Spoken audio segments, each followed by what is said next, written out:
Original Home Reaction. This is Byzantine Empire, Justinian and Theodora, from Swineherd to Emperor. Swineherd, okay. Extra History Part 1 by the channel Extra Credits. Yes, it's been a while since I did an Extra Credits video. But yeah, apparently I missed a series. This is a really old one from this channel, at least 7 years ago. But yeah, this is about Byzantine Empire, yeah, or Roman Empire, how you want to see it. Wherever you stand on there. To me, it doesn't matter whether it's Byzantine or Roman. Both are kind of true. Alright, so let's go this one.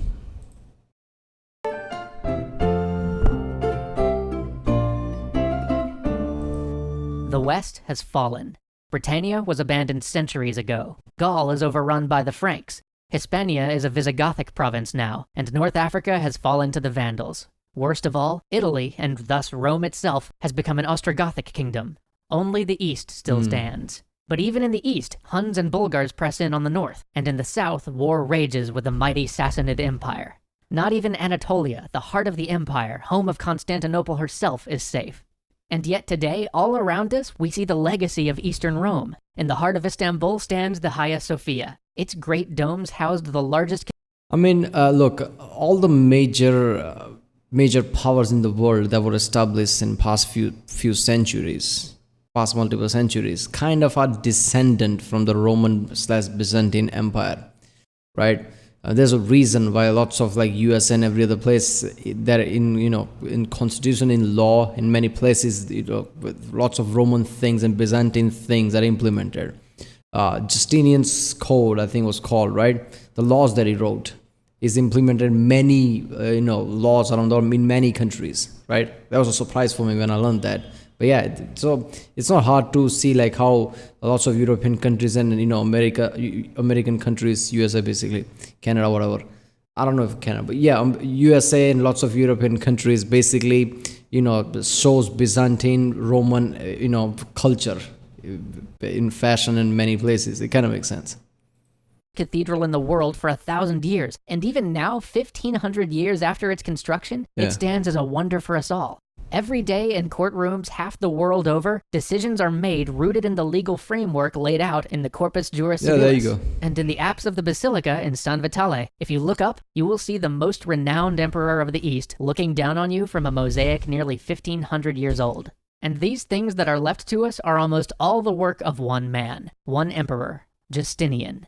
He was perhaps the greatest emperor of the Byzantines, and the last of them to dream of a restored Rome, to dream of a unified Christian church, to dream in marble and gold and steel.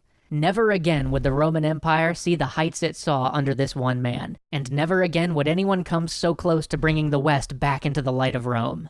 But Justinian's legacy is mixed. Unlike those heroic emperors who kept Rome and then Byzantium from being forever extinguished when complete collapse looked inevitable, Justinian took an empire that was beset on all sides but still strong and raised it to magnificence.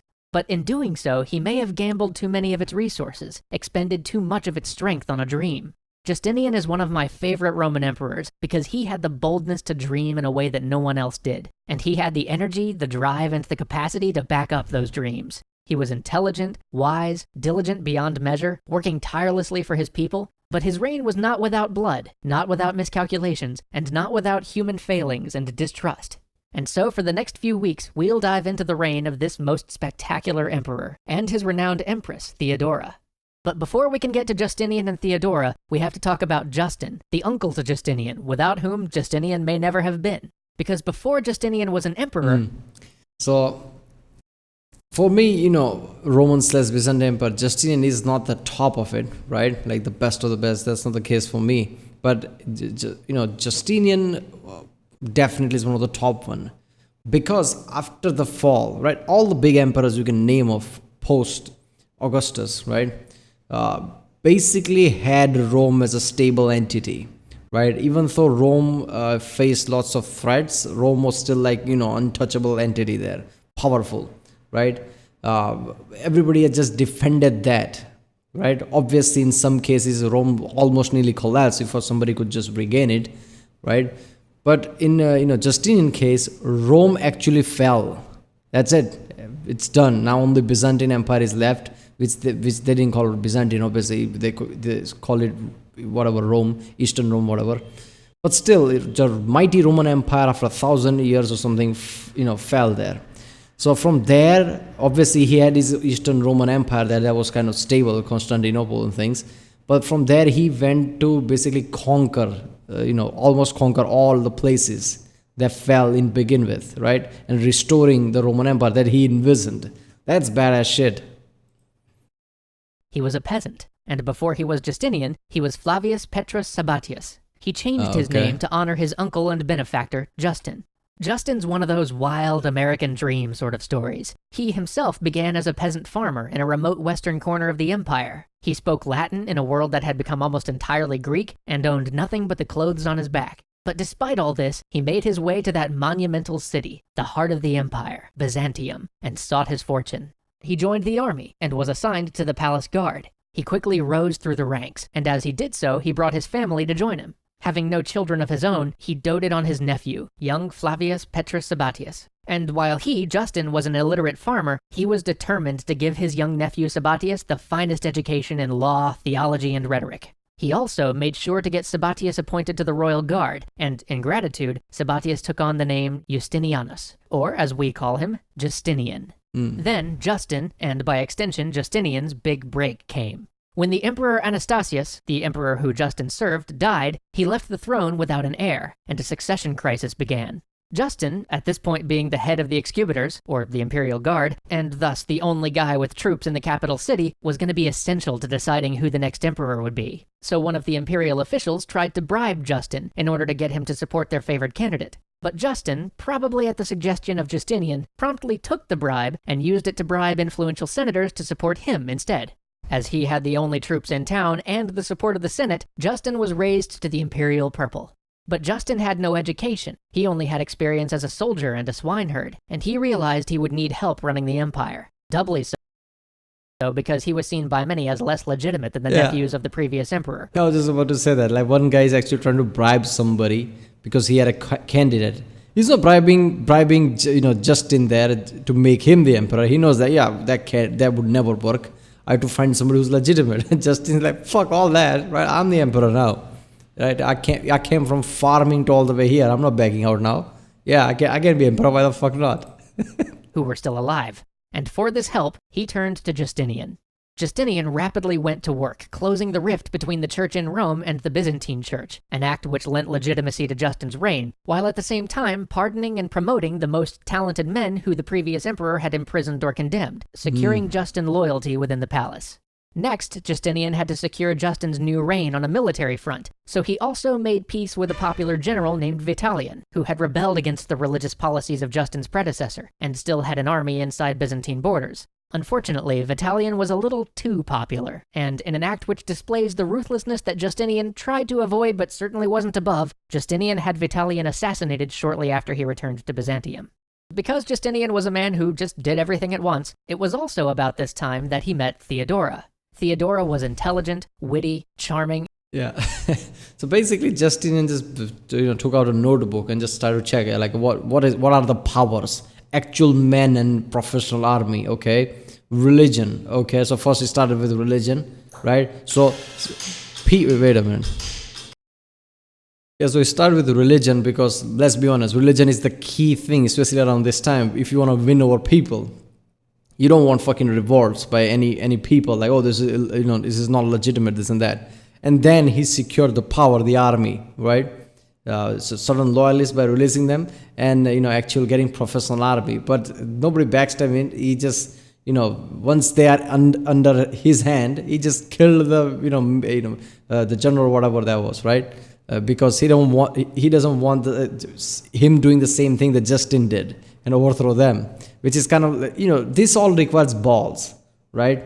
Because anybody in this place would be like, let's tread carefully, let's not overdo these things, so we get screwed. No, Justin didn't care about that, and Justinian didn't care about that either. Both of them are same. Fuck it, in for a pound, that kind of thing.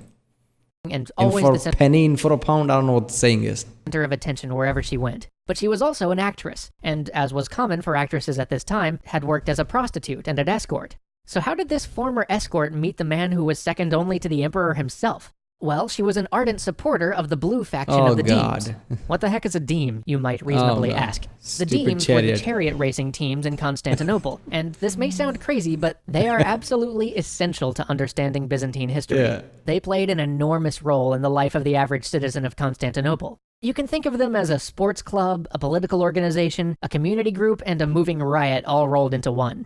By the time of Justinian, the chariot races were basically the sport NBA, in basically. Constantinople. With the rise of Christianity, gladiatorial combat was functionally outlawed, so everyone, and I mean everyone, turned out for the chariot races. The Hippodrome, the arena for chariot races in Constantinople, could seat over 100,000 people. Just think about that. Even by today's standards, that would make it one of the biggest stadiums in the world. Rangra. Oh, that's the Pyongyang one. Michigan Stadium. Okay, this is not completely true. Pyongyang one can hold 120,000 or something under that, and that's the second, largest stadium in capacity-wise. The number one is in India, in where I live, in my state, basically. Narendra Modi Stadium, I think, named after the Prime Minister. At the time, he wasn't Prime Minister; he was Chief Minister when the stadium was a thing. But yeah, that house is like 130 plus thousand people. And think about what 100,000 people all in one place means for a city like Constantinople. If those folks all decide they want something, it's going to be very hard to turn them down. And the two teams, the Blues and the Greens, were not only sports clubs, but also organized political agitation. The average member of each of the Demes was basically a soccer hooligan, always ready for a good riot, which meant that the upper echelons of society would use the Demes to promote their political agendas. Thus, through the Demes, sometimes the highest and lowest members of society would meet, and thus Justinian met Theodora.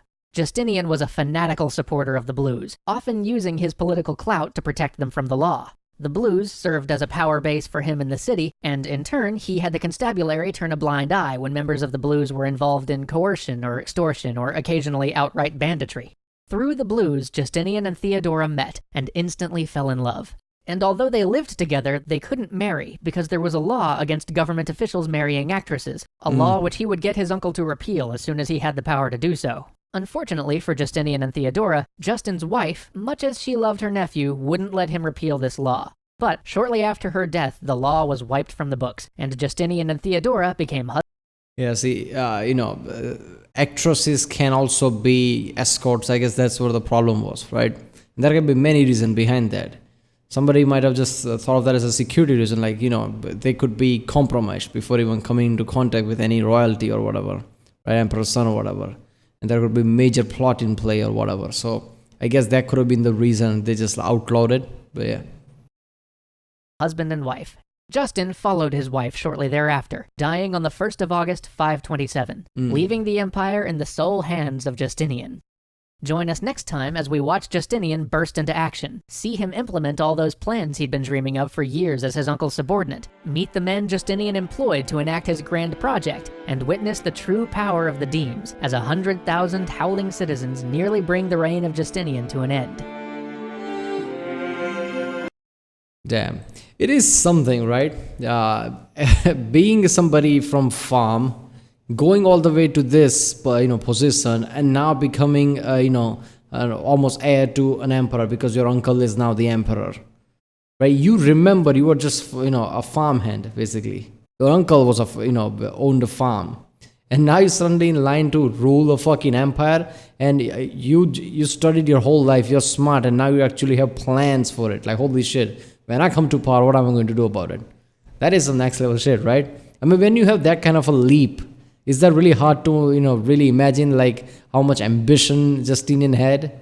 Because if you have that kind of a leap, you make that kind of a leap, nothing seems small at that point, right? Why the fuck not? Let's do this. Let's try to get entire Roman Empire back at its, size. Why the fuck not? And he actually did it because he was that good. And, he was original, like the video said, basically. Justinian code kind of, is in the core of lots of law system in today's world in many countries. I mean, he was the fucking, he came up with that system. I mean, he was a brilliant mind. Well, that was Byzantine Empire, Justinian and Theodora from Swineherd. Okay, I understand now, but didn't understand the word before Swineherd. Swineherd to Emperor, Extra Ship Part 1, Extra Credits. If you like my videos, don't forget to subscribe. Yeah, I'll see you tomorrow, I guess.